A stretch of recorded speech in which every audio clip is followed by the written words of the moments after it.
Hey, pardon the delay. It's that Rumble thing, it does it's not always easy to upload Rumble. It takes a bit of time. Sometimes it just sits there and loads and takes forever and then blah blah blah blah blah. You get it. Let me get this set up properly. All right. We got a good day, Bitcoiners from Ben. We got a P-Man Van with a good day, all. We got a Jeremy Helm, who must be up early over in California. Welcome to your lonely morning, Bitcoiners. No, we're not going to be lonely today. We're together. We're going to talk about loneliness, but we're together. We're not lonely. We're Bitcoiners. B for Victory says, Bomatan, good morning, Bitcoiners. Indeed. Happy Tuesday, everyone. Indeed. Sean recommends. Good morning, Sean. Good morning. Daniel, good morning. We love it. Howdy, Bitcoiners. We got a Beatcoiners. We like Bitcoin, right? We're into Bitcoin. Tommy, good morning, friends. Orange pill one person today. You see me looking over, it's because I have my iPad where I keep my notes in front. So sometimes I have to look over. All right. Normally I'm a little bit better set up, but there we go. This'll do. I'm glad you saw my notes. I'm glad you saw that I mentioned I was going to be a little late. We tried our best. We try. We got a Jevi here. Hello, Jevi. Good morning. King Mansa Musa. Never feeling lonely as long as I have it. You already get the point of today's show. You get the point of today's show. There you go. All right. Jeremy with a seemed like it took a while for that to kick in. Yeah. All right. Once I feel rich with Bitcoin, I will be better. Good job, V. Good job, V. All right. Now, let's just acknowledge I had to put a light on today. It's so dark in here because the clouds are covering our beautiful sunshine and our beautiful sunrise. But no matter what, that sun is so strong, it pierces right through the clouds. I know it's up. It's not night. It's not dark, right? It's definitely a cloudy, dark and gray day, but that sun is up and Bitcoin's running. So all that's left for us to do is have a coffee, talk about what's new.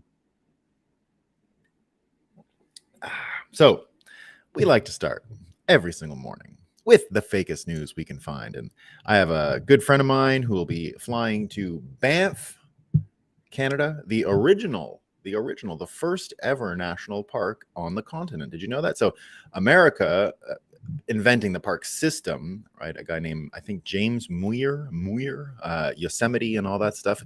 Amazing guy if you don't know the story of the history of Yosemite Park and the fella who founded it, James Muir, like a Scottish guy who just was awesome. So if you don't know much about him, go check it out. And there's, I think, some documentaries on the history of the American park system, but all of them, even James Muir, was inspired by Banff National Park and Lake Louise because it really is one of the most beautiful places in the world. I've been lucky enough to go there.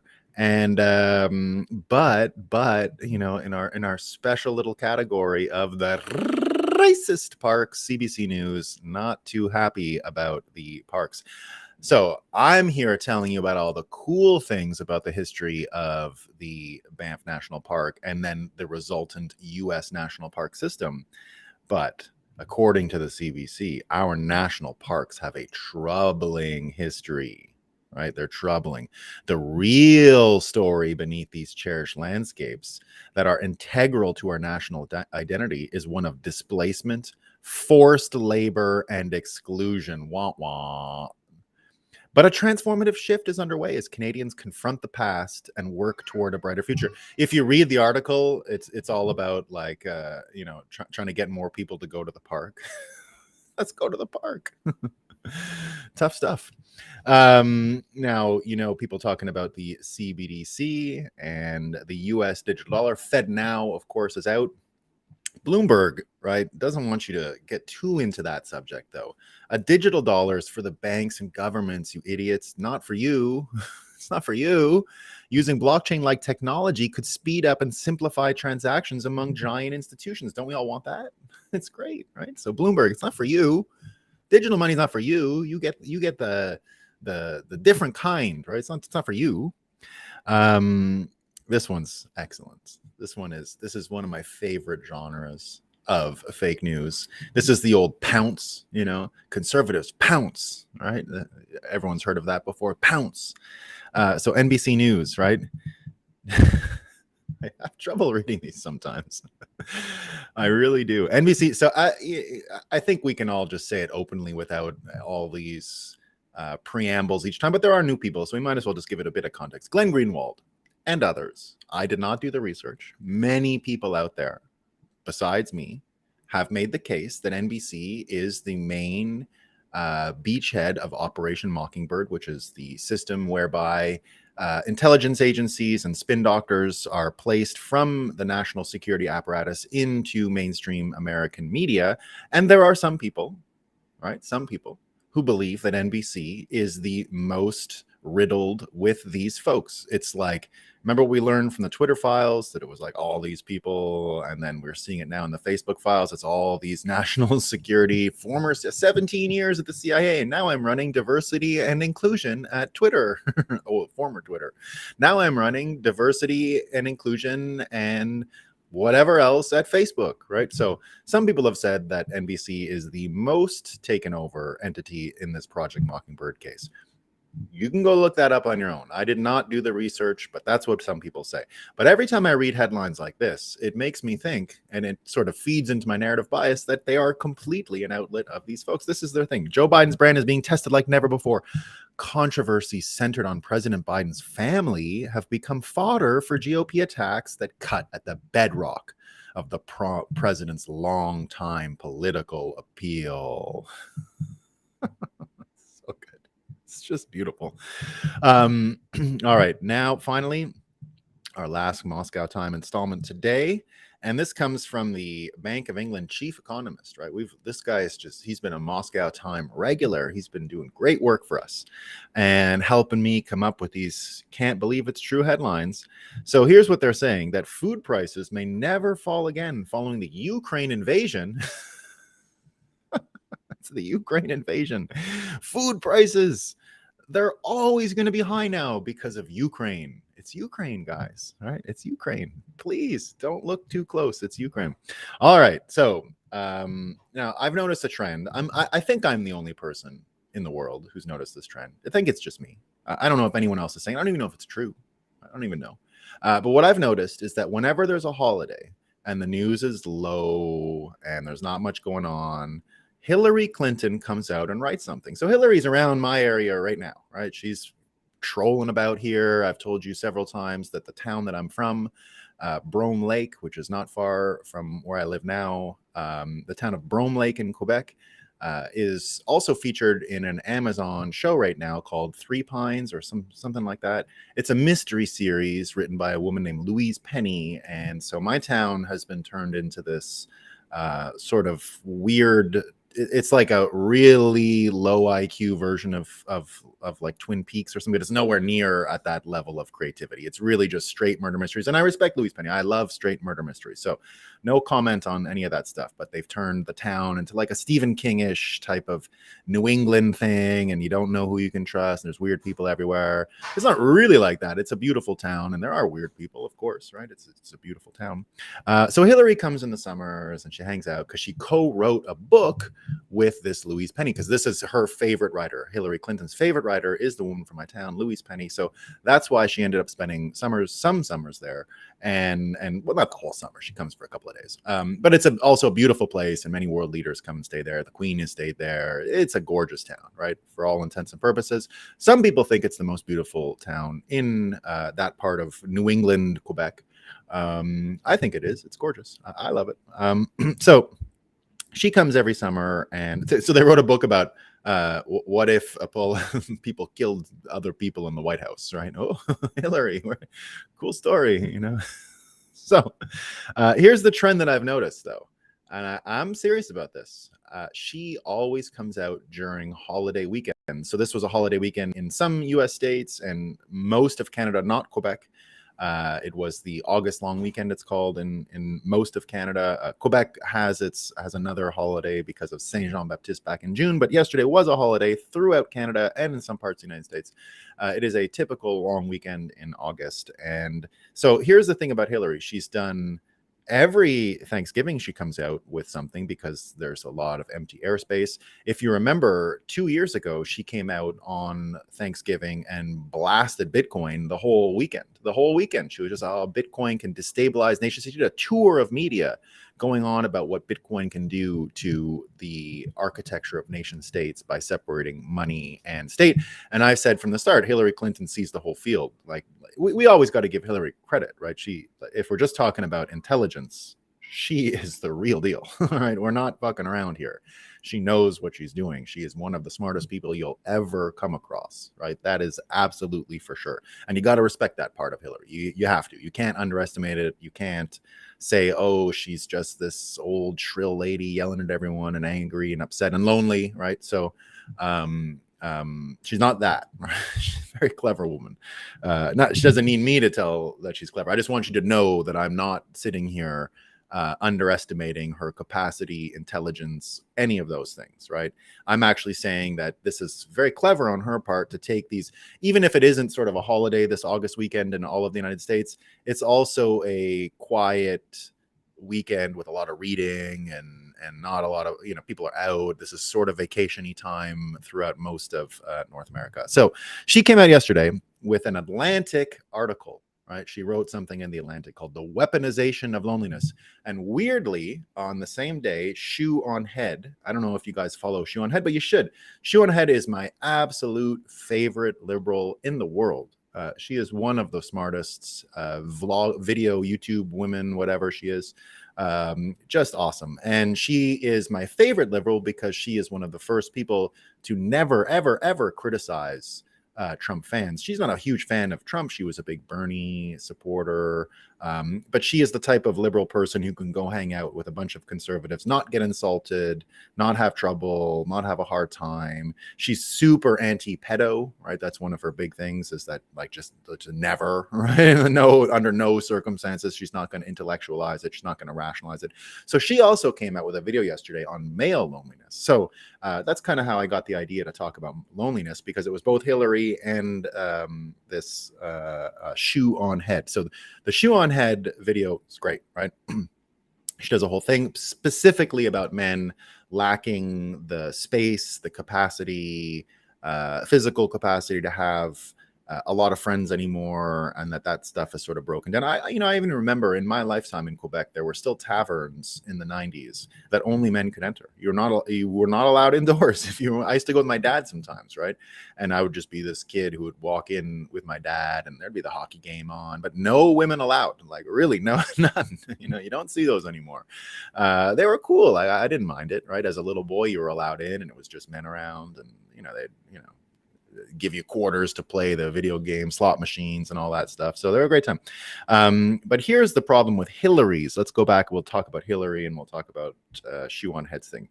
So, of course, Hillary blames all loneliness is political, according to Hillary Clinton. Okay, so she goes in with this loneliness thing, and of course, it's always about. I'll read you a little bit, right?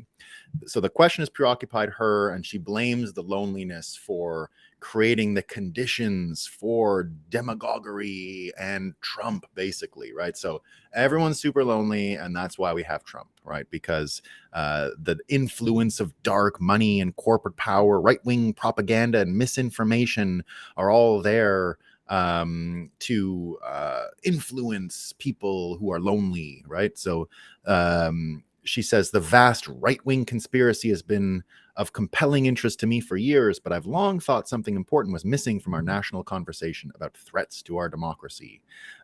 So, of course, everyone online picking up on this and having a good laugh, right? So here's Charles Cook saying, loneliness and isolation are serious, complicated topics. In her disgraceful piece in The Atlantic, Hillary Clinton turned them both into boring partisan footballs while pretending to reject us versus them dichotomies. For shame.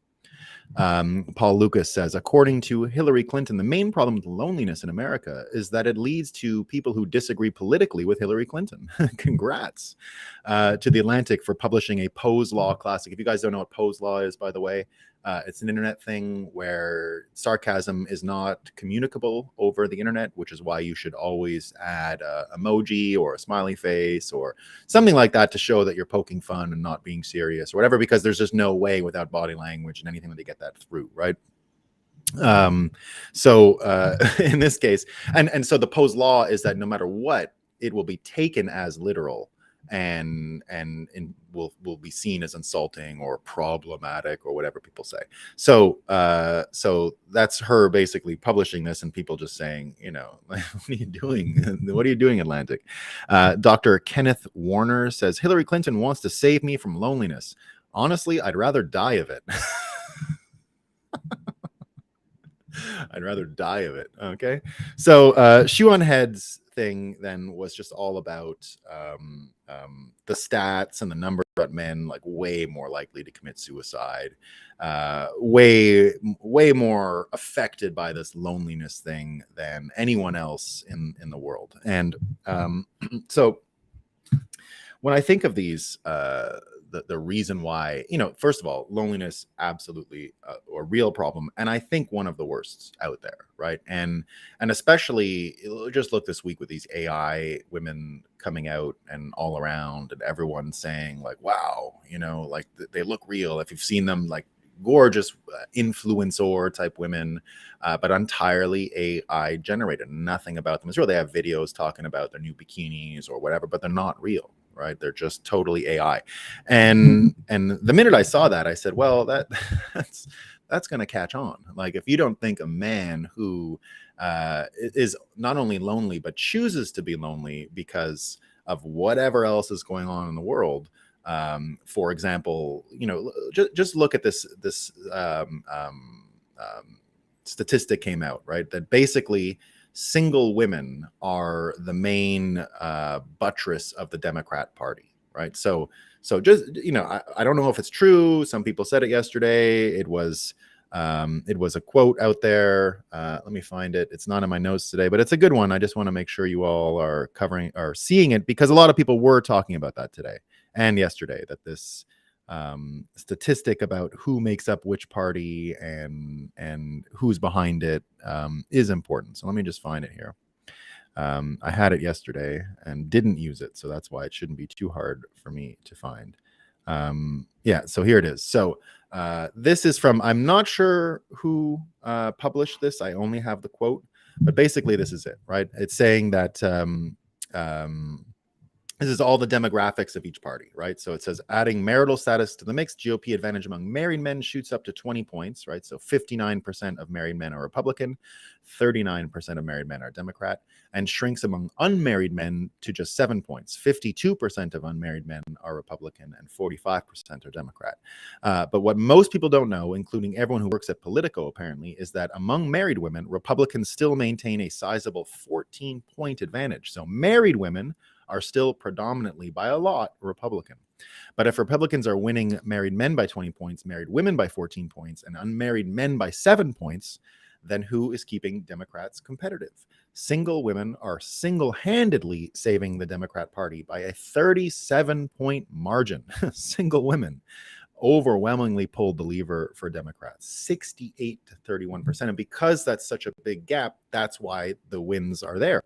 And so if you think about just for a second, single men and why some of them choose to be single, right? Well, politically, it's hard if the majority of single men are still Republicans, and in this toxic political environment, it's very, very difficult for people to make connections. So I remember yesterday P-Man Van was saying, I met some friends over the weekend and their brain is broken, and they were like, Trump lost and all these stuff. So again, the thing you got to realize here is that you have to have sympathy for some of these people. They're almost mentally incapacitated. This is a form of abuse that's been done to them. You have to have nothing but empathy for these people. You have to say something like, I'm sorry for what they did to you. I'm really sorry. You can't engage it, right? You can't fight about it. You can't get mad about it. You can't even say like, you missed the facts, right? You didn't get the facts. You have to just simply say, I'm sorry they did this to you. I really am sorry. Now, the way to think about it is like, if a blind person was to hit you on the street by accident. They're blind. Right? Would you get mad at them? Would you sit there and go, your eyes, what's wrong with your eye? Why don't you go get them fixed, man? Right? You got to go get them fixed. Or don't you know about the new breakthroughs in fixing blindness? Right? You would not do that. If a mentally handicapped a person was to bump into you in a store, would you get mad at them? No, they're handicapped. You're not going to yell at a handicapped person for bumping into you and screwing something up, right? And in the end, this problem that people have is that they can't connect because so much has been done to their brains on both sides, Republican and Democrat.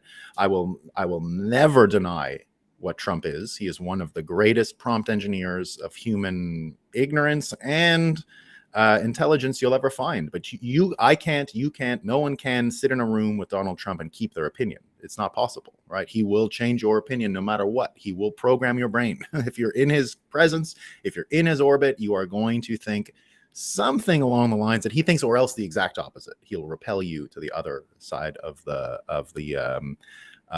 point of view, right? So now you can be okay with that, right? I've accepted Trump for who he is, and I know that if I'm about to get into the roller coaster of a Trump idea, I know I'm in for a ride, right? I know I'm not going to come out of the roller coaster the same that I went in, right? But I know that. So, but the point is, though, that all of this prompt engineering done from mainstream media, done from either side, either political party, even the political fights to begin with, are keeping people apart. Obviously, we know that, right? It's very clear. But here's the thing. One of the first reasons I even joined politics, one of the first reasons I even got into politics, Bitcoin, was because in politics, I could see this division coming, right? The division was here. People were not able to talk anymore. It was getting worse and worse and worse. And one of the neat things about Bitcoin, already back in 2015, when Trump was really toxic, right? When it was like really weird. And if you said, because we didn't know he'd win, it was just the attack ads getting a lot of airspace in the mainstream media. You had to really see through the mainstream media lies in order to be a supporter of Trump in 2015, right? Of course, because everything people said about him was he was the worst and he was terrible and all of these things. Well, one of the neat things that I found when I joined the Bitcoin community was that you could actually in 2015 just say openly, like, hey, I'm a Trump supporter, right? Yeah, I love Donald Trump, right? For these reasons, I like Bitcoin more. I want to destabilize the role of president. I want to change what's going on here. I'm an accelerationist. Let's do it. Let's change reality. Trump is one of the most important people out there to change reality. He can do that.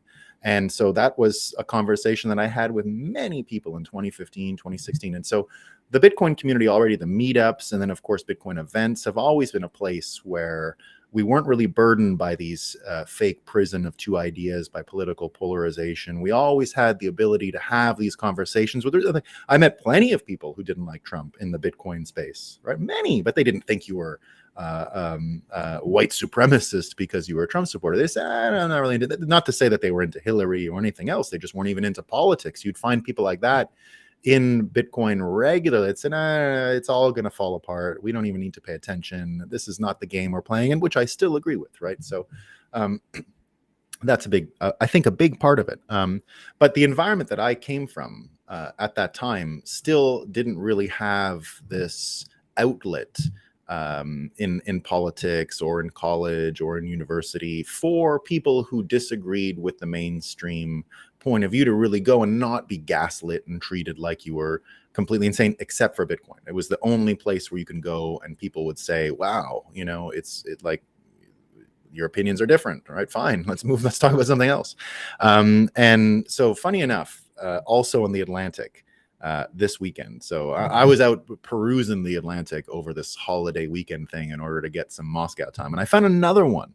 And it reminds me of just how much things have changed since I first got into Bitcoin. Because before Trudeau was the leader of the Liberal Party, it was a fella named Michael Ignatius, right? So Michael Ignatius, you don't need to know anything about this guy. He is one of the all-time top losers you'll ever come across. I mean, really a loser.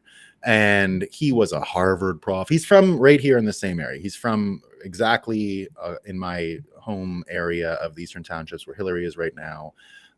He's a next town over, right? Or anyway, you don't need to know about this guy. Complete rock bottom stupid guy. And he tried to run in politics in Canada against Harper in the election that I was in, the 2011 federal election in Canada, where I ran to be a member of parliament. And he was the leader of the Liberal Party in one of the greatest losses the Liberal Party's ever suffered. They were relegated to third place. The NDP, which is the more far left, but not really hard to, they can be a little populist, although they're not anymore. They're really urban now and no longer rural populists, lefty sort of party. They came in second. They won all of Quebec. So this guy Ignatius got run out of town after that, right? Because he was exactly what you'd imagine. He was just a university guy, big academic and intellectual. Oh, we need some sexy intellectuals to run Canada again. Because, if you didn't know that, Trudeau's dad, right? Trudeau's dad, Pierre Trudeau, who was much more famous and much more hated than his son, Justin, in Canada, probably equally hated now. So the story of that family is his granddaddy, Justin Trudeau's granddaddy, got the gas stations going in Quebec, right? He was one of the first gas station owners, right? And so his son was like kind of a nouveau riche guy, like the Trudeau. Pierre Trudeau was kind of rich because his daddy had a bunch of gas stations. So Pierre Trudeau went around the world, went to Harvard, he went to my old school in France, Sciences Po, and then he went to LSE or whatever in England. He went to fancy colleges around the world, and came home and was this academic guy and started writing thought pieces. He was an influencer. And then he became prime minister of that because of that. No experience whatsoever in professional work. Wrote a bunch of articles, and that was it, right? Traveled around as a backpacking academic. So the Liberals have always had, in Canada anyway, this soft spot because of Trudeau's dad for these intellectual academic people. So this guy here, Trudeau's dad is Castro. Could be. Who knows? Who knows? It's a fun thing to think about. So the story with the Ignatius guy is he comes back and sort of takes that mantle of like, I'm the academic, right? So here he is in the same issue of the Atlantic that Hillary Clinton is like, oh, loneliness is conservatives' fault, right? Oh my goodness. So Ignatius has gone back to academia because he had no hope in politics. They just chewed him up and spat him out. So he goes into academia, and he comes out of academia with a article about the, let's call it, perversion in his mind of what's happened with colleges. And so this is what he says, right? Let me find the quote. So this is what he says. He's going on about how the Hungarian leader hates colleges, and then he does a bunch of mind reading, right? So he does a bunch of mind reading talking about how why the right wing hates universities, why the alt-right hates higher education. So the whole article is just mind reading. The whole thing is they believe this and they believe that. So therefore, and because of they believe this, he is the greatest mind reader in the history of mind reading, right? He must have developed like a cone. I think the way I picture him going about the world is he has this super cool invention that no one has ever seen. It's like a little funnel, right? And you put it in your ear, and it's got a lens in it, and you can actually look through the lens into the ear, and then you just see the thoughts. They're just there. There's like a screen. You didn't know it. There's like a screen inside your brain, and that's what his device does. He turns the thoughts into the screen, so he knows exactly what you're thinking, right? He knew what DeSantis was thinking when he tried to change the education system in Florida. He knows what everyone is thinking when they deny the utility and effectiveness of colleges. He knows what everyone's thinking, right? Every right-wing person he's thinking. He wonders why he didn't have any success, right? He just didn't share his mind-reading techniques with anyone, right? If you'd have said, I have this mind-reading power, I'm going to share it with you. He could have been the leader of Canada. He could have been, right? But he didn't share his mind-reading power. So here's what he says, though. This is his big conclusion, right? He goes, universities are not usually understood and even more rarely defended as guardrail institutions that keep a democracy from succumbing to the tyranny of the majority, but that is one of their roles, to test, criticize, and validate the knowledge that citizens use to make decisions about who should rule them. because this is the university's democratic rationale, the message for those who want to defend them should be clear. So long as academic freedom is considered a privilege of a liberal elite, it has no constituency beyond academia. So he's right about that.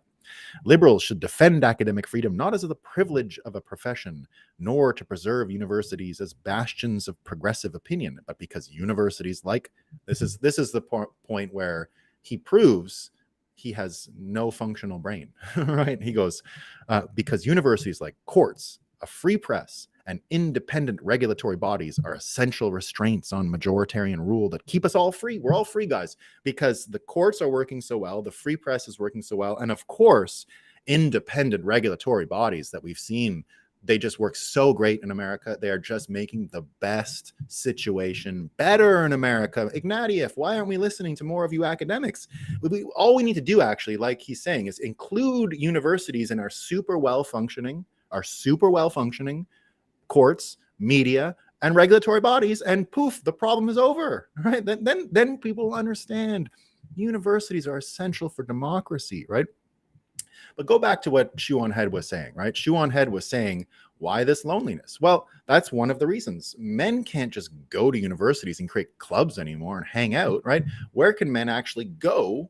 And it's not just men. Men want to be with women. Women want to be with men in most cases.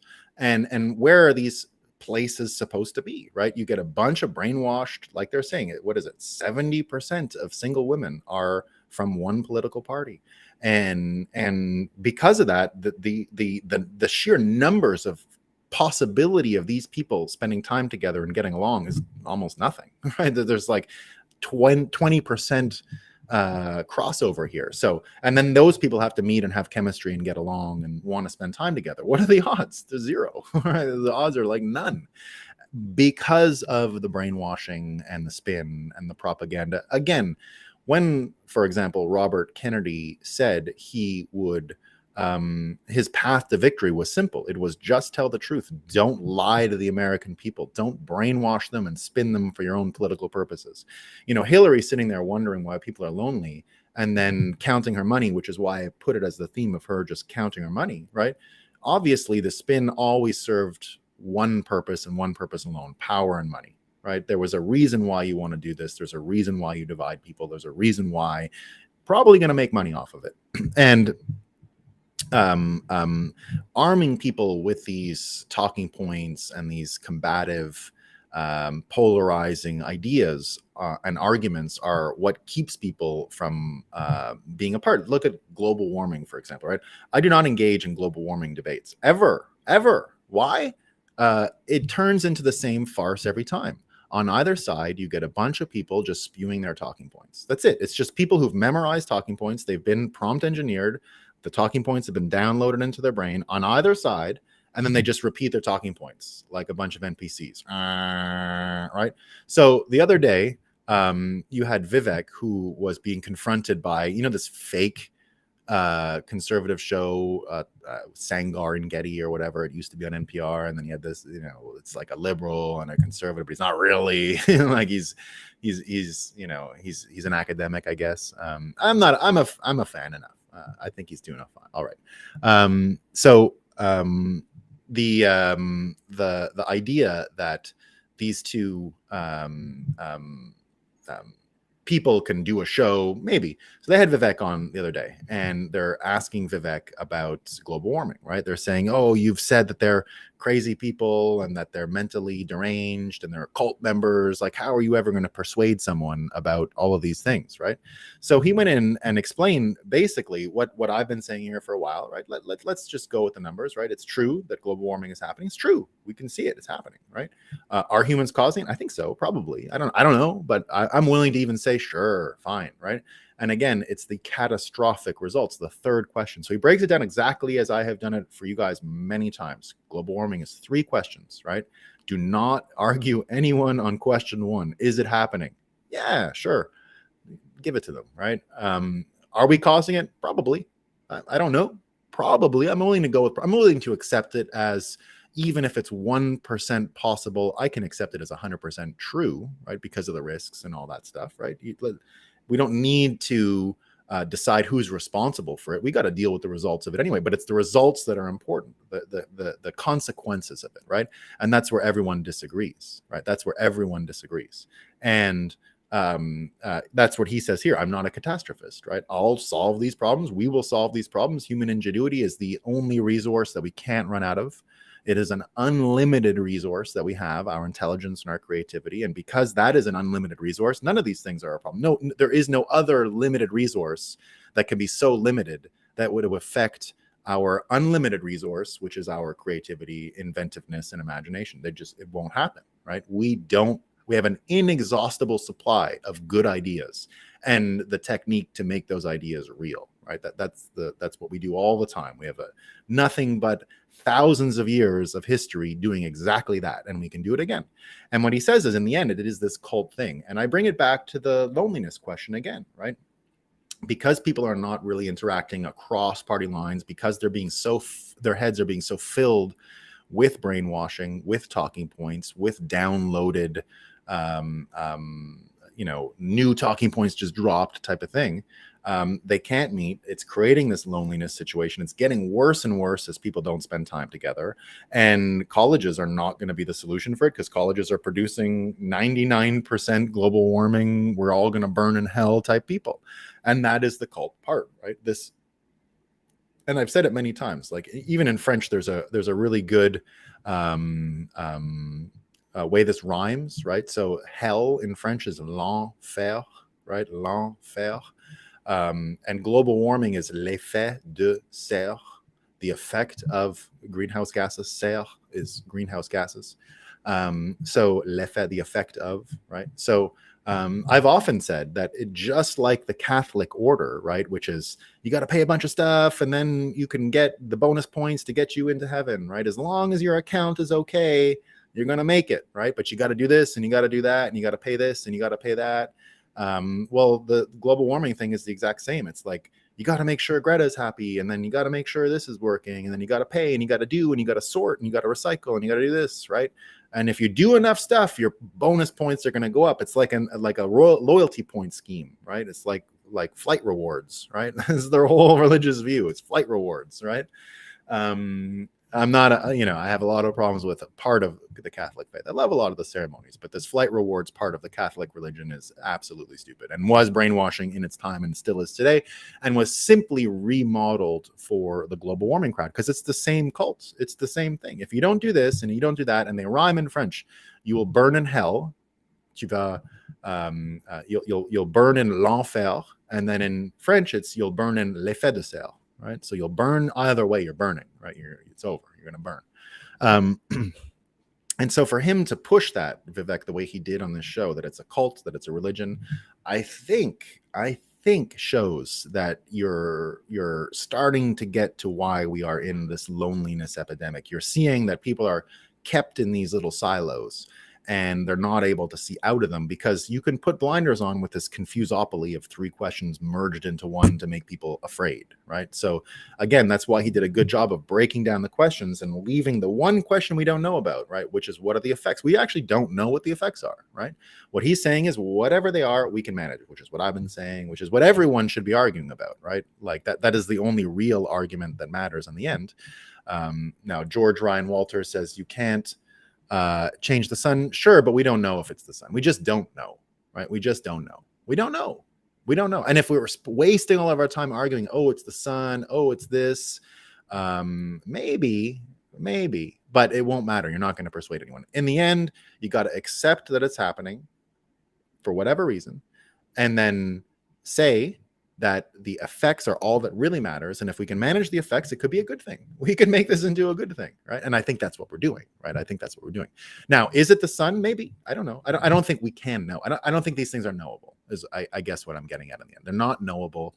Our ability even to apply the scientific method to most things is not enough, right? It doesn't work. So there you go. The big part of it, right?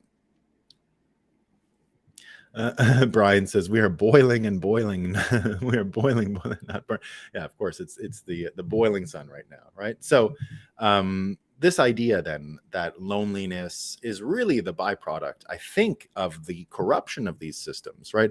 Go back to what Michael Ignatius said, right? He says that Universities should be included in courts, free press, independent regulatory bodies.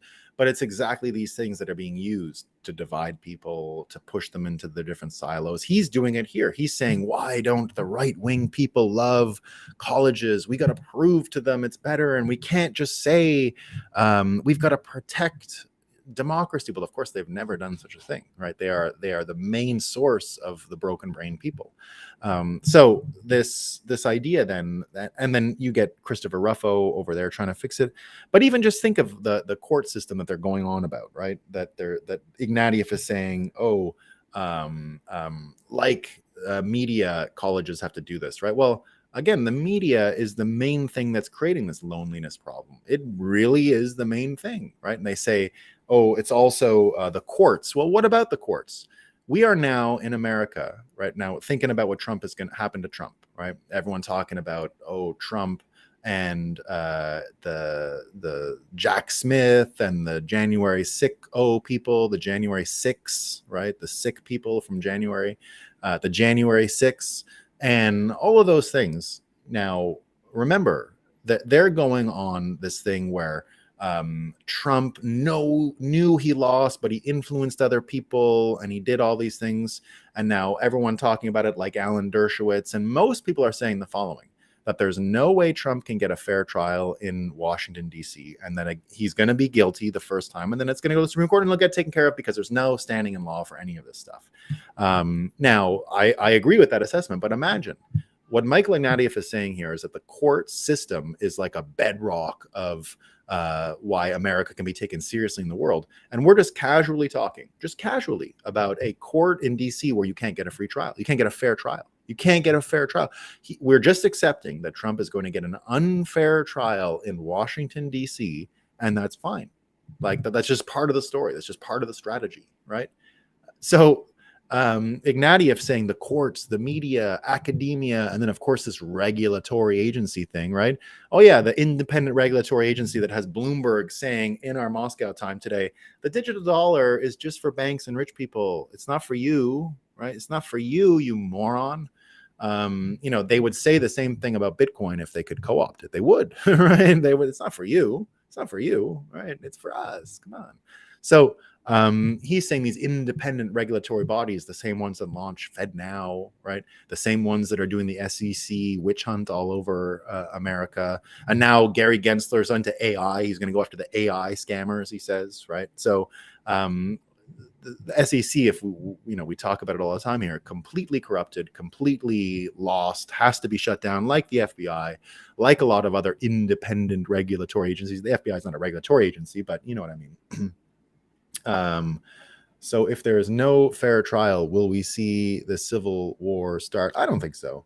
I think as much as Hillary Clinton is saying we're lonely, well, I guess here you go. It didn't completely polarize, right? Like Bitcoiners doing Bitcoin meetups, Bitcoin events now for a long time.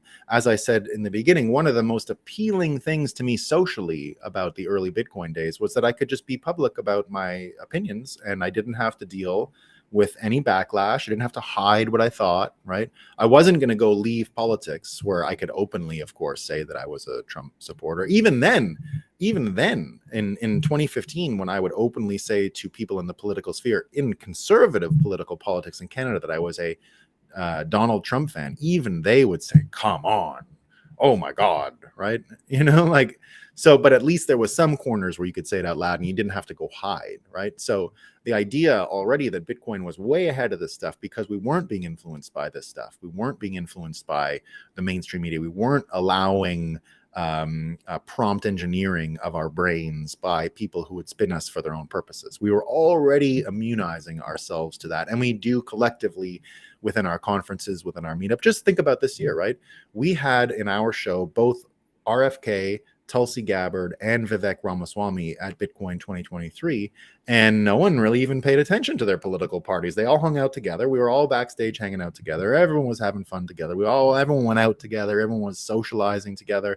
No one gave two shits about political differences. Now, we had plenty to debate, but no one was like, you're a bad person, right? Bitcoin brought everyone together, and I think that's where things are headed.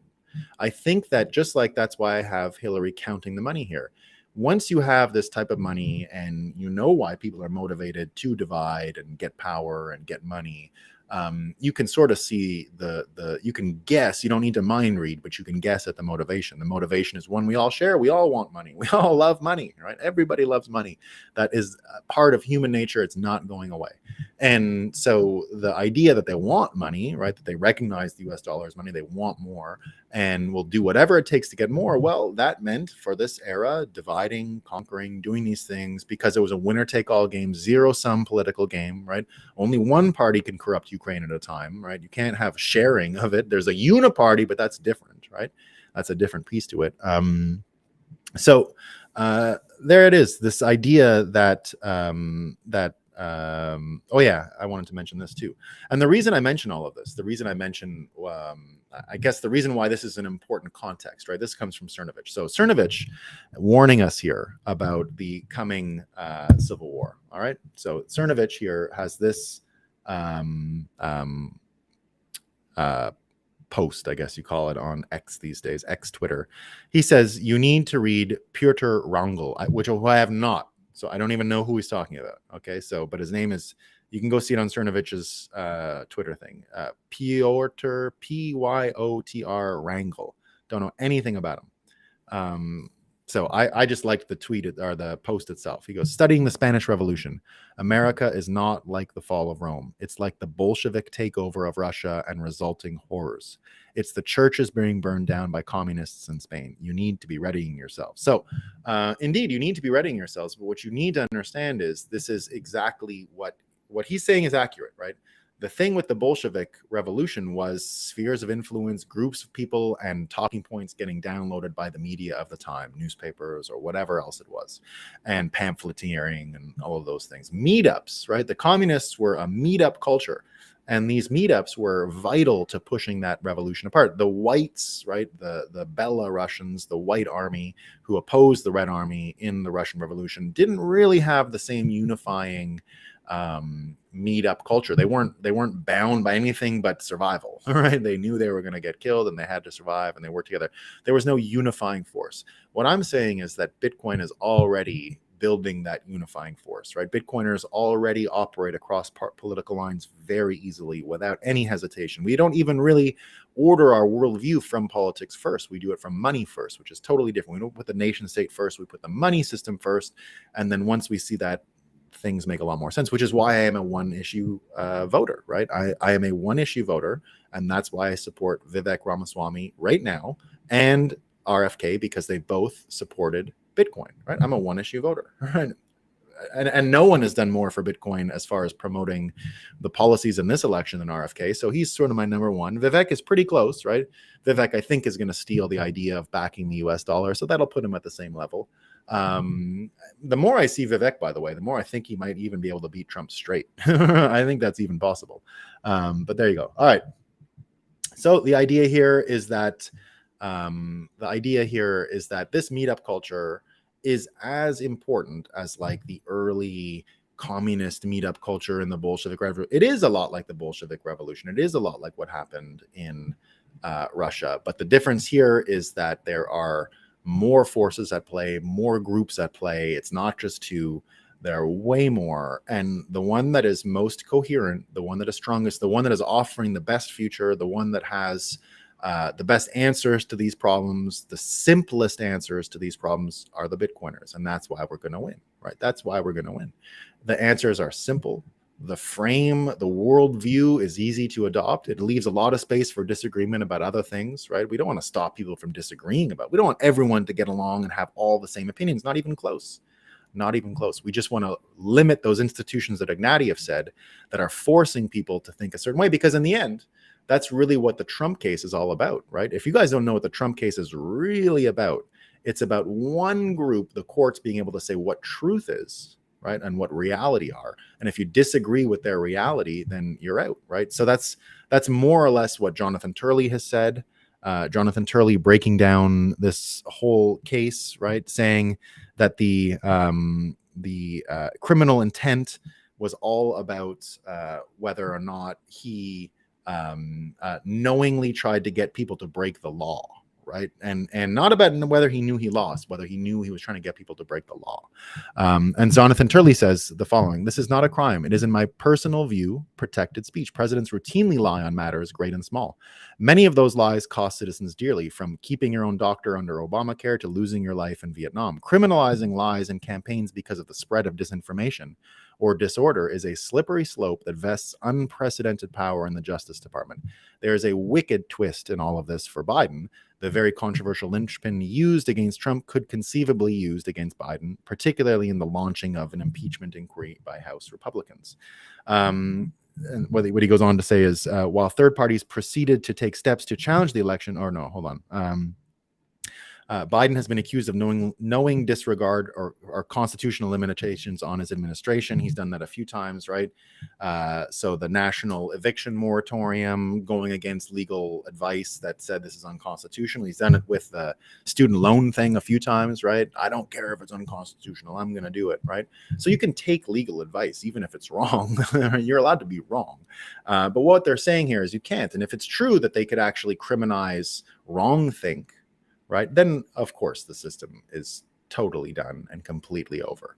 And that's probably what is going to happen, and it probably is done, right? What Ignatius is saying is that in his thing, again, the courts, the free press, the universities, and independent regulatory bodies, that's what's needed to preserve democracy. Well, sorry, sorry, buddy, you already lost it, right? It might not be obvious to you because it's you and all these single women and the Democrat Party that are running things, right?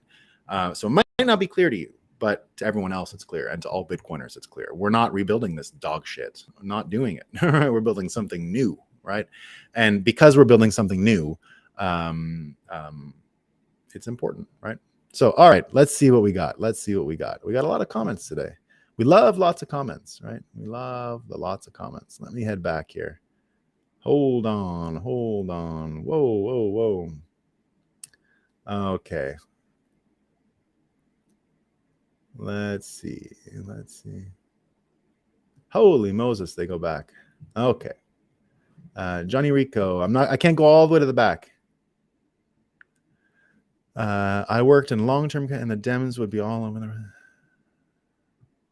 Yeah. Well, again, look, P-Man and anyone else who has had that, P-Man was mentioning yesterday on the show that he had an encounter with an old high school friend who was like, "Are you some alt-right guy?" You just, yeah, I feel pity and not hate. That's the only way, guys. You just gotta say, I'm sorry what they did to you. I really am. It must be tough. Like, it must be hard to deal with that. I can't imagine it. Beardy Day hitting up 2024 in Nashville. Woo-hoo. Yeah, well, that's why the events are so successful. You wonder why. People would always ask me, how big do you think these events can get? Real big, bigger than a university. We are taking over from universities. I've said that many times, right? You think in all the years I worked in media in New York, in Bitcoin, I hired one Ivy League person once and regretted it, right? And fired them. So I don't like being a manager. I don't like firing people, right? That's what a manager does. I don't manage anyone these days because I don't like firing people. But, the ones I have fired were usually Ivy Leaguers. As opposed to just like the plebs who work hard. I used to always say, hire the religious Bitcoiners, hire them. Like he's saying, there is a cult around climate change. So there's a cult around Bitcoin, right? Don't deny the cult. Don't deny it. Embrace it, right? Embrace it. It's not that kind of cult, but it's a movement like the world has never seen. It's a movement like the world has never ever seen, right? Talking to normies, your money is broken. Okay, cool. Did you see the fast exit? Yeah, that's not. Sometimes, yep. One thing about Killary was how she changed her and everything with it. A literal snake, Killary. Killary. Never heard that one. We have a term for what you're discussing. Finkelthink. Really, a lot of modern attack and. Oh yeah, I've seen Finkelthink. Yeah, you're right. I got to look him up more. Cloud Casino. Bitcoin cured my liberal partisanship. Awesome, Billy. The orange pill is a panacea, now above the political fray. No longer triggered by low-hanging engagement bait. Great news, Billy. Great news, man. Good testimony, my man.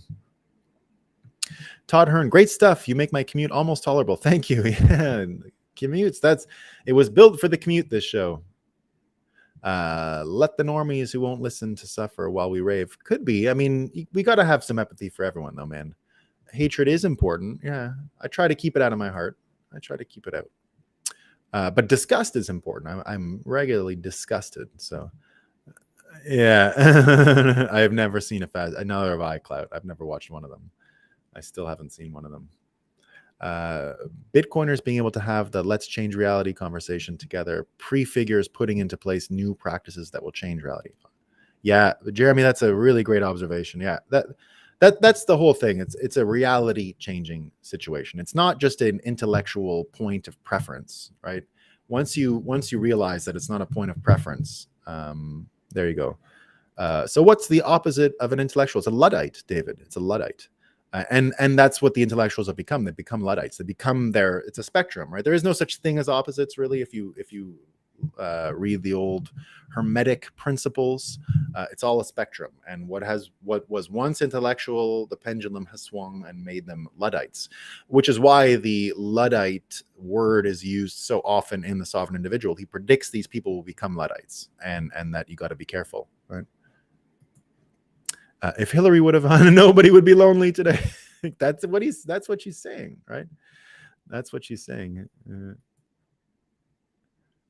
Give the man makes me scrappy. Trois-Rivières chrétien. Scrappy. Yeah, he was. I learned a lot from so he's talking right now about Jean Chrétien, the Shawinigan choke, the Shawinigan chokehold. You know. He choked a man once who criticized him. Chrétien was a real thug. I have a lot of personal overlap with Chrétien as a teenager, believe it or not.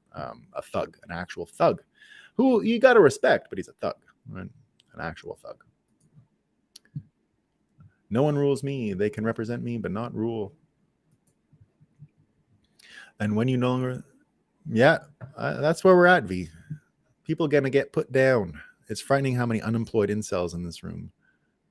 Who's unemployed in an incel? We got people going to work and blah, blah, blah. Like it. Oh, like it. You know, Wayne, we talk a lot about projection here. So you should probably stop it with I don't even know what's going on with this gymnast. Good luck. Good luck, man. Boom, the brainwashing is exactly it. Yeah, it's the brainwashing. We have to continue to fight against Operation Mockingbird. We are. We're doing great. Bitcoin is the answer to it. Climate change is always happening. But what if we run out of problems? Rave, this is actually one of my favorite mimetic thoughts in the space these days. It's that it's not red and blue, it's orange versus green. Yeah, absolutely. It's orange versus green. Red and blue, it doesn't matter. Orange versus green. The results are human impact zones that need cleaning up, that are usually done by corporations that close down before they pay to clean up their damage. We can clean those up by governments. I think so. Yeah. I agree. Yeah, you got to pay for the cleanup. I mean, I believe that, right? If you're making a big mess and you're doing stuff now. We got to understand what is to be cleaned. Like there's a big debate on whether we should put more or less greenhouse gas into the environment, right? I don't know the answer, but who knows? Climate change is the new moral to do what is good. Yeah, the flood meme is the new hell meme. Yeah.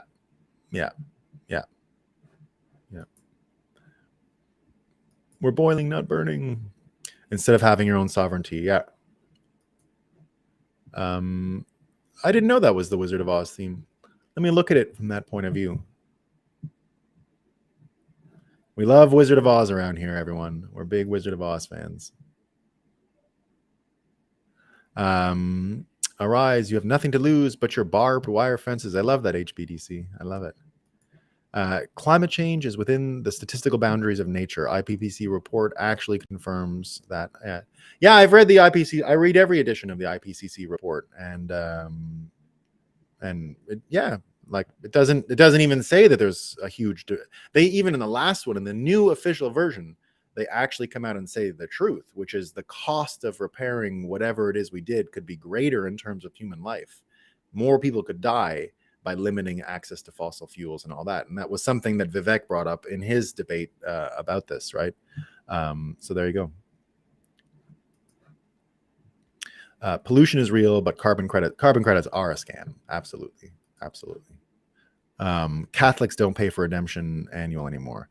Yeah, Dina, look, I have a lot of I always fix what I say about Catholics because I grew up in a Catholic place. It's not only disrespect that I have for them. It's not only that. So just suspend your. I don't want to only say bad things about Catholics, but I am a Protestant, so there is a difference, and I bring it up. But I admire a lot of the stuff that goes on in Catholicism. So, fault we have global warming.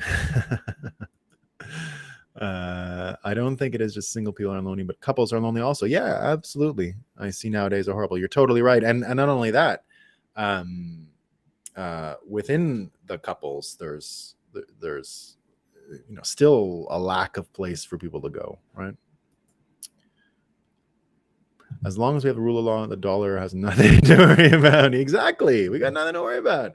As long as that rule of law is going there, that dollar going to run, right?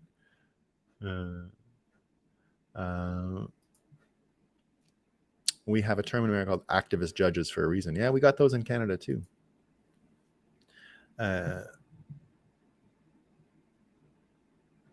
It's gonna take a full-blown revolution straight out of a history book.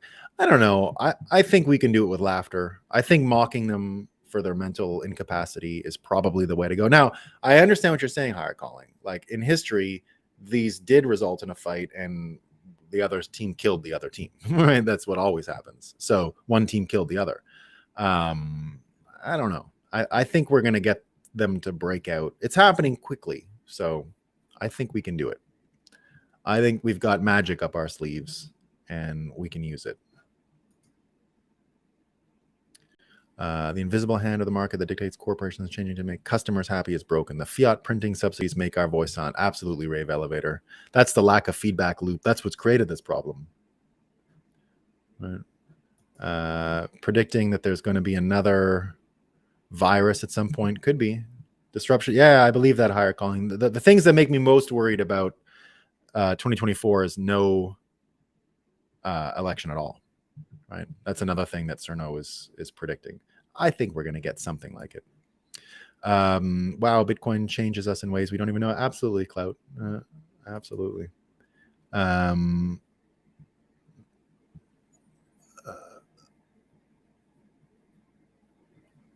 Yeah, but RFK is nutty. We love him, Star Child. We love RFK. V says he's another puppet. Nope. No, he's not. In my mind, the way to get peaceful 2024, and this could happen. This is not outside of the realm of possibility. Joe Biden is kicked off the Democrat thing. Somehow RFK makes enough noise in the Democrat thing, and nature abhors a vacuum, and he makes it. And I think he could. Imagine if the whole presidential election becomes Trump versus RFK about who has the greater moral case to destroy the national security apparatus. The guy whose dad and uncle were killed, or the guy who was basically assassinated by the legal system and the fake news. So which one? All right, I'm not gonna be able to get to all these fellas. I shall look to some more of these later, but I gotta go. I hope I covered everything, and I hope I got one more here. There will not be a post. Yeah. 5G warfare. Yeah, memes are stronger than arms. I believe that. And also, the another way to think about World War III is as a economic and psychological war, and that's really how I define World War III: economic and psychological. Now, economics are a psychological engine, so it really is psychological warfare if you really want to boil it down, and that's why I do it this way. All right, team. That's all I got for today. I got to get a few things done. I had a great time with you all this morning. I'm not lonely every morning I spend with you guys. We don't got the loneliness, right? We're not lonely. We got a black card here. We got a G's, right? Sat. So the point is, we got each other, guys. We got a nice morning crowd here. This feels like, to me anyway, the way I had this in mind all the time was that it would feel like coffee with friends every morning to talk over the news, right? That's why I put the news together this way. To me, this is like in the old days where a bunch of people would meet at a coffee shop and there'd be one newspaper and we kind of talk about what was in the newspaper, right? There is no more newspapers. There are no more newspapers. So this is the best we can do. And there's only one, there's not enough coffee shops basically. But this is what we're going for here. This is morning coffee, talk over the newspaper, and try to cure some loneliness and, pick up some sats along the way and some Bitcoin love and Bitcoin community, because loneliness really is the problem. Hillary had it right, but of course she can't help but turn it into a partisan thing. So God bless her. All right, team. Peace.